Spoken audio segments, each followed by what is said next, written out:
Bonjour, bienvenue dans cet épisode 6. 6. Jamais sans mon nanar. Qu'est-ce que t'as l'air crevé là. Oh, tu sais, avec ce confinement, tu sors pas, 18h, 20h. Moi, je sais plus où j'en suis, j'ai perdu tous mes repères. Ouais, et t'aurais pas oublié quelque chose? Ouais, bah je sais, je suis en peignoir, mais ça va, j'ai mis un slip quand même. La scène d'intro? Oh putain.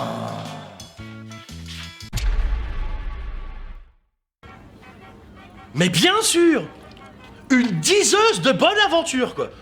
Oui, pourquoi pas sacrifier un poulet aussi, ou aller chercher le prochain film au fond d'une tasse à café? Franchement.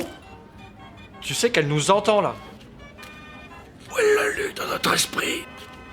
Faites pas attention à lui, je vous en prie, allez-y. Bienvenue chez Virma, perceptrice d'oracle et grande prêtresse de niveau 13. Vous avez pris la formule avec ou sans accent? Sans accent. Ça va. Parce qu'il y a une formule avec accent? Oui, vous savez, les gens, le folklore, tout ça, quoi. Ah ouais, non, mais on n'arrête pas le progrès, hein. Bon, je reprends. Je vois l'Allemagne. Bah oui, on est à 20 bornes de la frontière. Ouais. Donne sur quoi sa boule de cristal, la fenêtre de derrière? Je vois un connard. Ah bah ça c'est lui ça. Oui. Je vois des vampires. Les impôts. Je vois un jeu vidéo. Ah non, mais la divination, quand on n'est pas habitué... Connard. Manouche.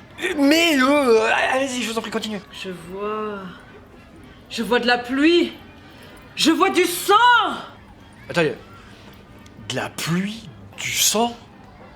Des jeux vidéo, vampires, Allemagne.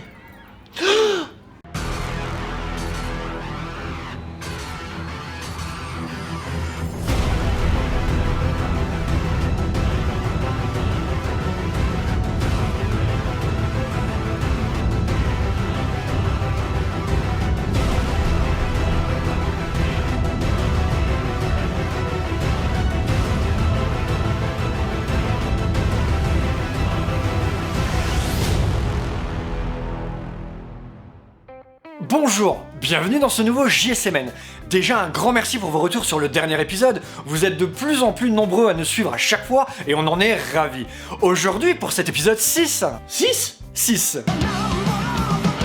Un nombre souvent associé aux forces magnifiques, aux packs de bière et aux 7 nains sans simplet, nous avons décidé de vous parler aujourd'hui de l'être le plus malfaisant de l'univers cinématographique. Ouais, enfin c'est un vampire de jeux vidéo, quoi. Plutôt classique. Non, je parle du réal là. Ah, là oui, d'accord. Aujourd'hui, on attaque le cas Blood Rain de Uwe Boll. Blood Rain est un film américano-germanique d'action/horreur sorti en 2006 et réalisé par Uwe Boll. Qu'est-ce qu'il y a? Ah non, mais rien que le nom... Le film est l'adaptation du jeu vidéo du même nom. Adaptation? Il a repris les noms et ça parle de vampires, quoi. Ah non, il a mis des épées aussi. Ouais, plein. D'ailleurs, c'est sûrement pour pas avoir à mettre des ronds dans le budget flingue. Mais y a pas de flingue au Moyen-Âge. Mais Blood Rain, ça se passe pas au Moyen-Âge. Quoi? Bah ouais, parce que normalement, quand on bosse sur un truc et qu'on n'est pas une grosse bourste, on se renseigne d'abord. Parce que moi, il m'a suffi 2 minutes 30 de gameplay pour me rendre compte qu'il y avait des flingues. Attends. Là, t'es en train de me dire? Qui l'a pas maté 2 minutes 30 de gameplay? Blood Rain raconte l'histoire de Rain, une hybride mi-vampire mi-humain, qui cherche à déjouer les plans de domination machiavélique de son père, meurtrier de sa mère. Et c'est tout. Ah oui, d'accord. Donc le scénar tient sur un post-it, quoi. Un timbre-poste. Ah ouais, faut écrire petit, mais ça tient. Par contre, expliquez-moi un truc. C'est quoi le problème avec les jeux vidéo au cinéma? C'est quoi? Une malédiction? Une société secrète qui s'est donnée pour mission sacrée de prendre tous les jeux vidéo sympas à adapter et de les confier au premier trou du cul carriériste qui passe par là? Genre lui là? Pour que ce soit moisi à ce point? Parce que bon, ok, il y en a souvent pas un pour rattraper l'autre, mais là je crois que le seul truc que j'ai vu de pire c'est... Postal. Il est de lui celui-là aussi. Tu déconnes. Ah non, je te jure. Et le pire, c'est qu'il en est pas à sa première victime dans les adaptations de jeux vidéo. C'est pas compliqué, hein. Toutes les pires bouses, c'est lui. Non, mais il y a forcément au moins un mec qui a fait pire, quoi. Une légende, je te dis. Le mec, c'est le Mozart du film de merde. non, je suis sûr que je peux trouver pire. Challenge accepted. Et pour ceux d'entre vous qui auront encore des doutes, cette photo recèle une subtile métaphore quant aux soins et à l'attention apportés à ces films par ce trivial gourgandin. Gourgandin? Bah c'était ça, ou fils de Mais là, je pars du principe que tout le monde connaît Oveball, ce qui, grâce à Dieu, n'est pas le cas. Donc, pour les rétines immaculées, qui n'ont pas encore été souillées par les méfaits de cet odieux personnage, laissez-moi vous emmener en Allemagne. Uwe Boll est né le 22 juin 1965 à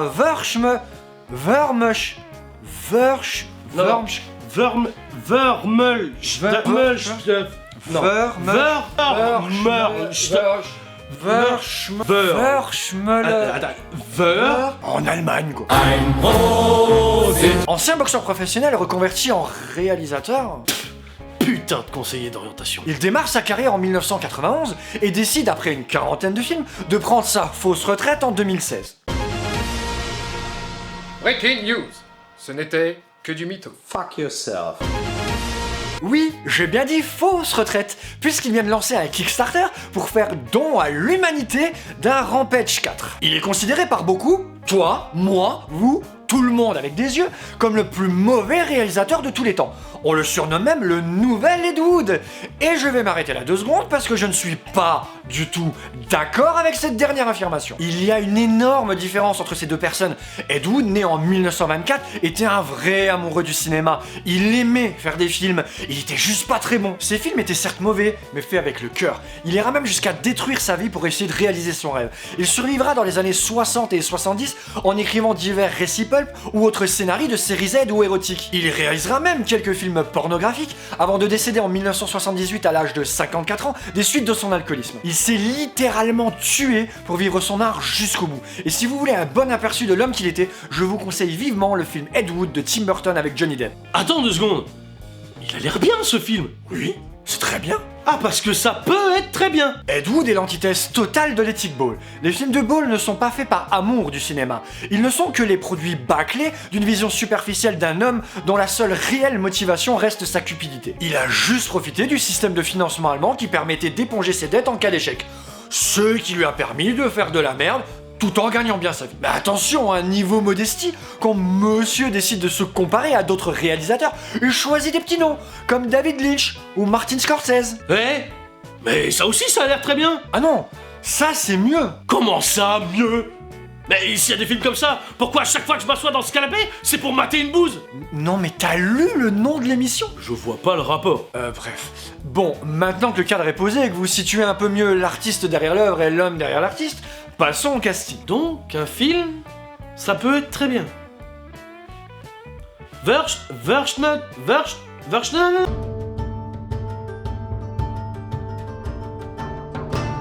Pour le casting, nous avons... Alone in the Dark. C'est lui. Ah ouais? Je disais pour le casting. Dans le rôle de Rain, nous avons Christina Loken et sa carrière de moins d'une vingtaine de films, surtout connue pour son rôle dans Terminator 3. Puis elle enchaînera avec Blood Rain et 2 autres films d'Uwe Boll. Après Blood Rain, elle y est retournée. Ouais, 2 fois. Ah ouais, non, mais 2 fois, c'est plus une erreur, c'est du masochisme. Remarque, ça expliquerait le côté cuir latex. Comme grand antagoniste, on a un Ben Kingsley qu'on ne présente plus, dont le chara-design ici se situe à mi-chemin entre Severus Rogue et Mark Villalonga. Et c'est vrai qu'avec une carrière jalonnée de films comme La Liste de Schindler, Shutter Island ou encore Slevin que je vous conseille fortement, on ne peut que constater qu'ici, sa performance est bien en dessous de ce qu'on peut attendre d'un tel acteur. Ouais, en même temps, avec l'autre Schnitzel à la direction d'acteur... C'est intro Kagane, tout le monde en place. Et pour le ton, sinon, je la joue comment? Tu es méchant, à crou-crou. Allez, on tourne, action. Nickel, coupé, elle est bonne. Mais c'est la carte. Non, mais Pour affronter ce redoutable adversaire, Rain sera épaulé par une équipe de chasseurs de vampires composée de Matthew Davis, Ouais, Michelle Rodriguez ouais, les gonzesses, les voitures, tout ça. et Michael Madsen. Putain. Attention, beurré. Ouais, mais Michael Madsen bourré? Michael Madsen, quand même. On retrouve également Billy Zane, plus connu pour son rôle dans Titanic, qui ici, au vu de sa prestation et son temps à l'image, donne plutôt l'impression de s'être trompé de plateau, plutôt que d'avoir une réelle application dans le film. Eh mais attends, c'est pas Meatloaf là que j'ai vu? Bon, caché au milieu des putes, mais il me semble bien que c'est lui, hein. Ou alors, c'est moi qui suis con. Alors oui, c'est bien Meatloaf dans le film. Par contre, là, va falloir arrêter avec cette histoire de pute. C'est pas parce qu'une femme est forte, belle et qu'elle assume sa sexualité que tout de suite, ça fait d'elle une pute. Tiens, C'est quoi? lit. UV Ball. Verschmöner. Raison financière. Engagea de réelles prostituées. Moins cher que des actrices pour une scène de son film. Ok. Bah pardon. Voilà, monsieur cinéma. Donc chacun son domaine d'expertise, ok? Toi, tu continues à t'occuper des films, et moi, je continue à m'occuper des putains Far Cry. C'est de lui. Bordel. Mais c'est vrai que pour le coup, nous qui sommes habitués aux nanas, là on a quand même un casting 3 étoiles. Alors certes, on n'a pas d'acteurs oscarisés, mais on a quand même des jeunes plutôt prometteurs, des seconds couteaux talentueux, et même des acteurs ayant joué dans des monuments du cinéma. Donc avec un casting pareil, on serait en droit d'espérer un certain seuil de qualité niveau écriture pour ce film. Oh putain, j'aime pas quand tu prends ce ton là. Ça va être de la merde, hein, c'est ça? Ouais, voilà, ça va être de la merde, dis-le. Oh non, putain, je savais, ça va être de la merde. Mais comment tu fais pour chier un film avec un casting pareil, quoi? À ce niveau-là, c'est de la magie. Oui, celle d'UV Ball. Verstuffermer.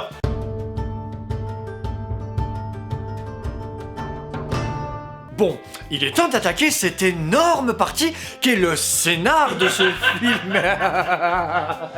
Non, désolé, j'arrive même pas à faire semblant.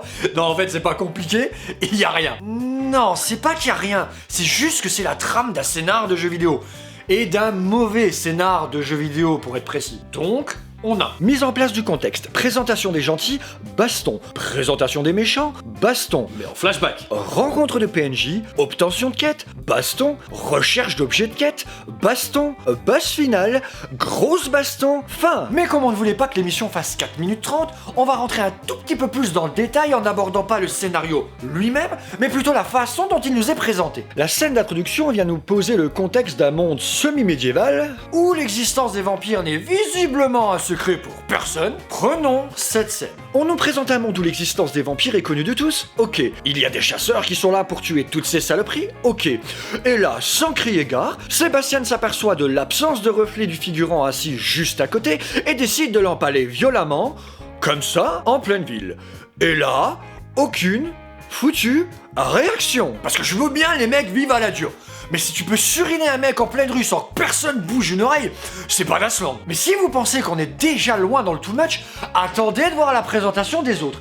Les 2 prochaines scènes servent à nous présenter la gentille et le super méchant du film. Et quelle meilleure façon de nous présenter une femme forte, dont le destin sera sûrement de sauver le monde, que de la voir se faire bolosser par une bande de moustachus. Mais c'est quand même sans négliger le petit instant émotion, pour créer l'empathie chez vous, sensible spectateur, touché par l'humanité simple de ce personnage. King Rising. Non, toujours de lui. En plus, elle joue dedans. Merde. Dans la seconde, on nous introduit Kagan, l'antagoniste du film, qui manigance non loin de là dans sa noire demeure. Ah bah, attends 2 secondes. Remontre le château? Oui, voilà. Et encore une fois, comment ne pas s'émerveiller devant une telle mise en scène, empreinte de subtilité et de finesse? Je suis méchant. Avec Kingsley mono-expressif, qui a plutôt l'air de penser à la pause déjeuner qu'à ses mouvements réflexes faciaux. Et on retrouve déjà à ce moment-là du film l'un des problèmes symptomatiques de la réalisation UV Ball. Le mec va juste rusher la présentation d'archétypes clichetons de l'idée qu'il se fait des personnages, tout en nous balançant le minimum syndical nécessaire à la compréhension de l'histoire. Là tu vois, en termes de mise en scène, franchement, j'aurais pas fait mieux. Ouais, mais c'est pas ton métier non plus. Pourquoi? C'est le sien? Retour sur Rain qui a TP dans un champ. Pourquoi? Pourquoi pas? C'est vrai. Pendant ce temps-là, notre trio arrive au cirque, constate que quasiment tout le monde est mort et commence à inspecter les lieux du massacre. Et là... Flashback. Et là, sans même dire bonjour, il commence à couper des têtes. Normal. Cependant, la copine Gypsy de Rain semble avoir survécu. Et là... Re-flashback. où on apprend comment elle a reçu ses armes de merde et mordu sa copine. Elle est mon amie. Ah ouais, Rodriguez, elle a pas le temps. Ensuite...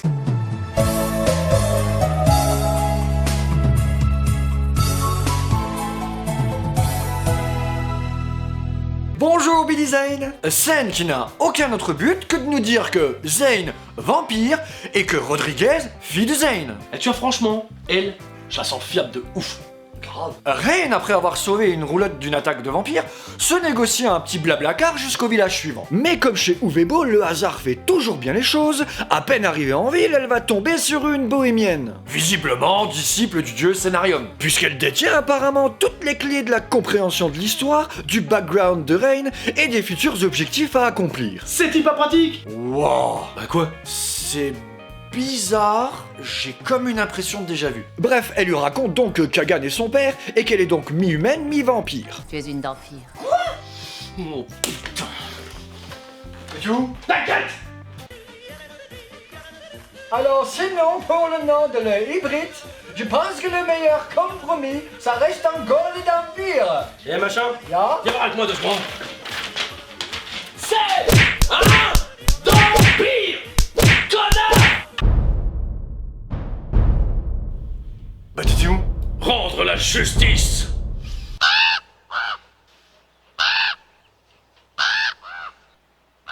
T'as un truc là? Oh pardon.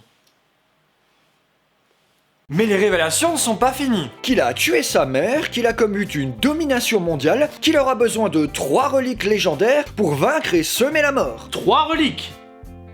Pour semer la mort. Oui? Reliques. La mort. Oui? Donc c'est les reliques de la mort. Et bien sûr qu'elle est la seule à pouvoir l'arrêter. Super original comme scénar. Non, mais non. Je te dis que c'est son métier. C'est pour ça qu'il était dans la salle alors. Dans la quoi? Non rien. Je veux me changer. Ouais. Maintenant qu'on lui a bien donné tous les éléments nécessaires à la résolution du film, elle n'a plus qu'à se mettre en route direction la première relique. Mais c'était sans compter Kagan, dont les yeux et les oreilles sont partout, car il avait astucieusement placé un espion au coin de la rue. Comment? Pourquoi? On sait pas. Peu importe, il est trop tard. L'ennemi est au courant. Après 3 jours de voyage, Rain arrive complètement rincée au monastère où se trouve la première relique. Elle va y demander le gîte et le couvert et en bon moine altruiste, ils acceptent. Mais elle ne trouvera rien de mieux pour les remercier que d'attendre la nuit pour les carottes pendant leur sommeil comme un bon vieux chien de la casse, défonçant sans remords le gros moche et difforme gardien de la relique qui n'avait que pour seul tort de vouloir bien faire son travail. Moralité, chaque vie est précieuse. Sauf celle des moches. Et des difformes aussi. Ouais, enfin des gens différents quoi. Ouais. Allemand, tu disais le réel. Après cet effroyable massacre, Rain récupère la première relique qui s'avère être un œil, dans une scène de résolution d'énigme complètement what the fuck. Putain, j'adore Sidney Fox l'aventurière. Non mais attends, personne n'aura la ref. Newbies. Et si t'as la ref, envoie ref au 90 60 90 et gagne une croisière en Moselle de 8 jours. Après avoir récupéré et absorbé l'œil, un moine vient chercher Rain pour l'emmener chez leur chef. Là, le gars va lui donner tout le background des reliques qu'on va skipper, parce qu'on s'en branle, mais attention, les hommes de Kagan arrivent, et là, bagarre! La vache. Les moines chez UV Ball, c'est tous des anciens shinobi. Tu m'étonnes, là le service de sécu. Putain, sécurité moine. Mais attends, c'est pas fini, parce que la Brimstone arrive. Et du coup? Bah du coup, plus grosse bagarre. Bah donc c'est bon, c'est plié là. Bah non, parce qu'en fait, il y a un mec qui lui met une vieille manchette derrière la tête et il l'enlève. Non mais comment ça se fait que... Mais UV Ball, je t'ai dit. On vous passe la scène à grou du vampire qui se nourrit d'une jeune vierge sans défense pour nous montrer qu'il est vraiment méchant. Et qui fait bobo. Pour passer sur son bras droit qui ramène Rain dans une demeure pour se mettre à l'abri du soleil qui se lève. Mais pas n'importe quelle demeure, puisque le maître des lieux n'est autre que le subtil et raffiné Meatloaf. Ancienne star de la musique, surtout connue pour son... mais que personnellement je préfère dans... Mais Brimstone, qui avait suivi leurs traces, s'infiltre dans la demeure et découvre au passage que Meatloaf est aussi l'inventeur du concept des premières tireuses à bière. Puis il rentre dans la pièce où il le trouve, le bute avec 3 rayons de soleil en pétant des carreaux. Ah ouais, c'est quand même du bol que le mec reste immobile là où les 3 rayons de soleil se croisent. Bah attends, c'est des pros, hein, tout est calculé. Ensuite, plan Seigneur des Anneaux, puis Brimstone et Rain montent sur un bateau. C'est le début d'une vanne, ça, non? Et puis il y a autre chose.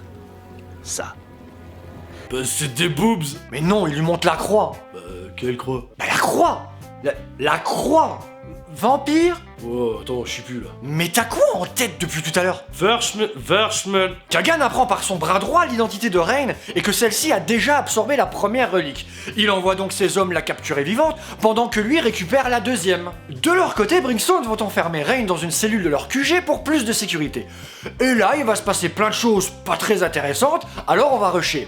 Donc... Blabla, Rain vampire sympa, blabla, flashback maman, blabla, Brimstone compatissant, blabla, scène d'entraînement, blabla, les épées, blabla, flashback gitane, blabla, fleur blondiné, blabla, Kagan chauve mindfuck dans son sommeil, blabla, Rain chaude, blabla, sexe blondiné, blabla, on est tous copains. Bon, désolé d'avoir rushé tout ça. Ah, tu vois, même Rocher, c'est pareil long. Et voilà, on est tous copains. Mais en fait, pas vraiment. De son côté, Kagan apprend qu'il ne reste plus qu'un bastion de Brimstone. Il décide donc de les fumer direct en utilisant la célèbre technique du « Tuez-les tous !» On enchaîne avec une passe d'armes nulle, sur fond de qui a la plus grosse, pour nous donner le background de Billy Zane, et donc... Bonjour Billy Zane. Arrêtez de me jeter les choses à la figure. Au revoir Billy Zane. Scène dans laquelle le messager de Kagan lui dit Oh la fils d'up fait pas le beau. C'est Kagan le trompa du Tchekar, et il aime pas trop les polos comme toi qui font trop les shows. Wesh. Ce sur quoi Zane lui répond Voilà frère, Kagan s'est claqué au sol. C'est beaucoup trop dans le game. Viens de turfu, ouais. Madsen et le blondinet se barrent avec Rain pour aller récupérer ses nouvelles lames en laissant Rodriguez. seul pour protéger le QG sur le point de se faire attaquer. Mais sur le chemin du retour, ils tombent sur un de leurs hommes mourants qui leur explique que Brimstone vient de se faire fumer et que c'est la faute de Rodriguez. qui est en fait une traître. Rain retrouve Rodriguez sur le point de récupérer la 3ème relique qui se situe en fait sous le QG de Brimstone. C'est original. Elle se marave, Rain la tue dans une scène complètement ridicule et là prend la meilleure décision du monde en allant seule et avec cette relique directement chez Kagan. Ça me paraît logique. Mais dès son arrivée au château, elle se fait capturer. Oh bah merde alors. Ça me coupe les pattes ça. Et là, on arrive enfin à la fin de ce chef-d'œuvre, et comme j'en peux plus, on va faire ça vite. Ceux qui les restent de Brimstone arrivent pour sauver Rain. Avec des grenades vintage. Mais ils se font toper direct. Champion. Rain est attaché sur un autel de sacrifice parce que... Merde.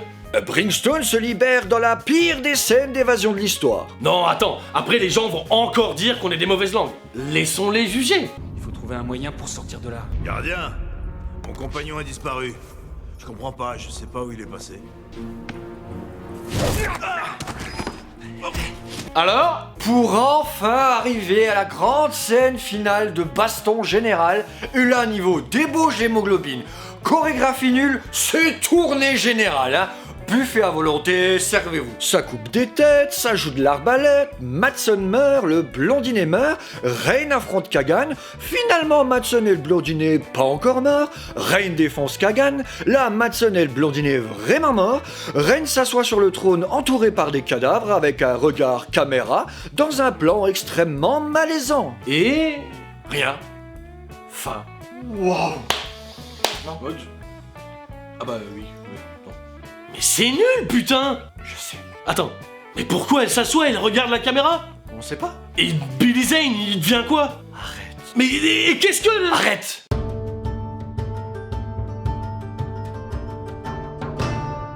Bon, pour la technique, on retrouve les erreurs classiques des films traités dans l'émission. Raccord colorimétrique improbable, le comédien qui n'oublie pas de faire son petit regard caméra, et les poches de sang empreints de finesse, dans le plus pur style Michael Bay.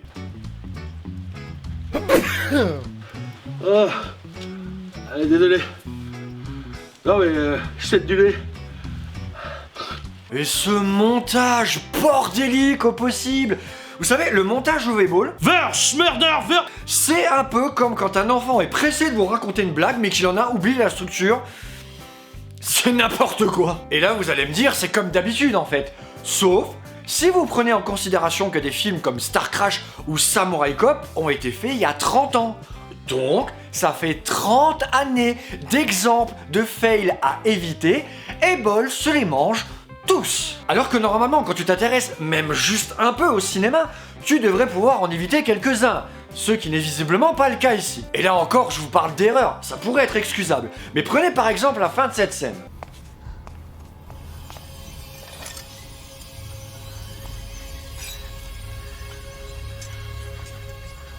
On sort d'une bataille qui se veut épique, et là le plan est juste dégueulasse en plus d'être inutile. Ça ne met absolument pas l'actrice en valeur, ça casse le rythme de la scène, on dirait juste qu'ils ont laissé le rush qu'ils avaient tourné. Bon, on sait, niveau réel, Uwe Boll, c'est pas une flèche, mais des problèmes techniques, il y en a aussi. Il y a quelque chose qui me tracasse avec cette scène. Non, ça va, elle est bien flûtée, je trouve. Mais un ralenti pour voir. Mais ça va être dégueulasse. Et Twinkie.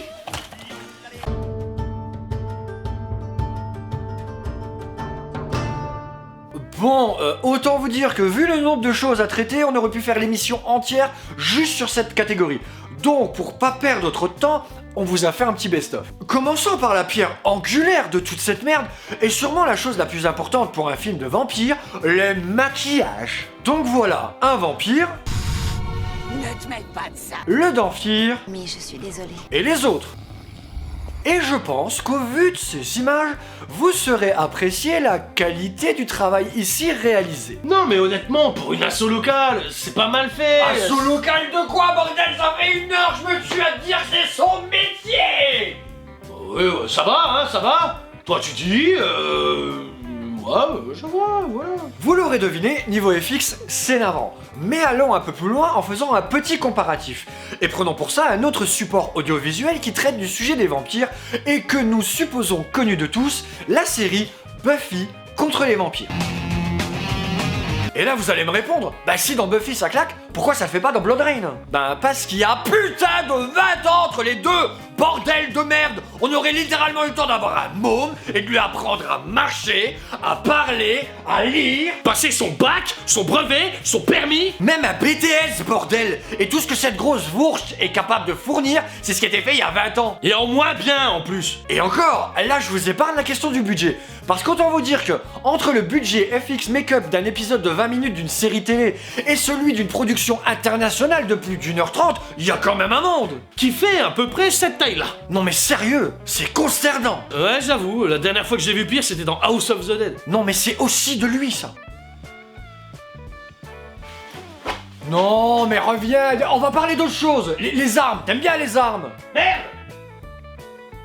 Bon ben les armes, mais pas n'importe quelles armes, celles de Rain. Observez les courbes raffinées de ces pourvoyeurs de mort à l'esthétisme millénaire, synonyme de légèreté, parfaitement adapté au style aérien de la joute féminine. Elle allie charme et robustesse pour mettre en exergue le fil de ces lames qui, à l'instar de l'amour, ne s'émousseront jamais. Alors legit jeu vidéo je veux bien, mais il y a des limites. Exactement. Qu'est-ce que je fais là? De la merde. Bon, puisque tout part en couille, comme dans ce film d'ailleurs, je vais m'arrêter là. J'aurais pu vous parler des perruques ninja, des coupes de cheveux approximatives, des célèbres routes pavées modernes du Moyen-Âge, ou de la veste de Rodriguez tout droit sortie de la collection Anachronisme de chez Pinky, mais je le ferai pas. Voilà, parce que j'en ai plein le cul et que je vais aller me mater des bons films pour changer. Donc, conclusion de ce film, C'est de la merde.